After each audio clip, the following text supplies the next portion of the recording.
Hi, my name is Jalal, and this is my Irby introductory video. I'll be going through my background, my research project, my plans, and the challenges I'm facing. So, a bit about myself first.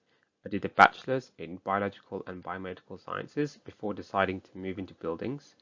So, I did a master's in sustainable building from Oxford Brookes University. I then worked as a research assistant in the low carbon building group at the university before moving into sustainability engineering.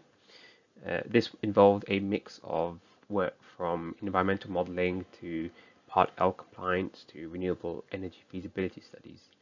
The commercial side of sustainability was interesting, but I wanted to get back into academia when I found Irby. What attracted me most to the CDT was the diverse nature of both the training offered and the project supported, which makes a multidisciplinary research environment that I think is crucial to studying buildings.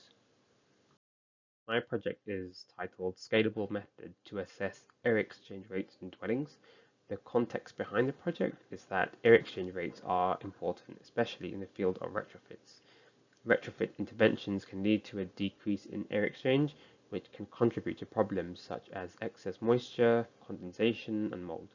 Existing techniques to assess air exchange rates are difficult to deploy at scale, partly due to complexity and cost. With the uptake of smart thermostats, it's expected that a lot of hydrothermal data will be available soon, and generally speaking, hydrothermal data is easy to collect. The logic behind the project is that internal and external hydrothermal data can be used to derive the indoor vapor pressure excess. If you haven't come across vapor pressure excess, it can be thought of as the moisture excess, and generally this is higher indoors in the UK. Vapor pressure excess is effectively a function of the internal moisture generation and the air exchange rate. So there is a theoretical relationship between vapor pressure excess and air exchange. And this project is about exploring this relationship. At the moment, I'm completing a pilot study that looks at the relationship between vapor pressure excess and the air exchange rates. Due to COVID, this is using secondary data and CO2 decay to estimate the air exchange rates. At the moment, I'm focusing on bedrooms as moisture generation is more predictable during the nighttime. Throughout the project, I'm questioning, is the change in vapor pressure excess due to moisture generation changes or due to air exchange? There are some limitations to using the secondary data and the CO2 decay method. So as soon as I can, I plan to carry out a field study using another tracer gas to estimate the air exchange rates. Long term, this will be scaled up, and I may look at other periods of the day instead of just at nighttime. There are a few challenges with this type of research.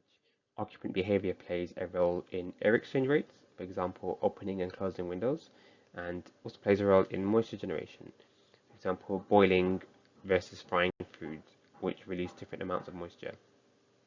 Materials like carpets play a role in hydrothermal buffering.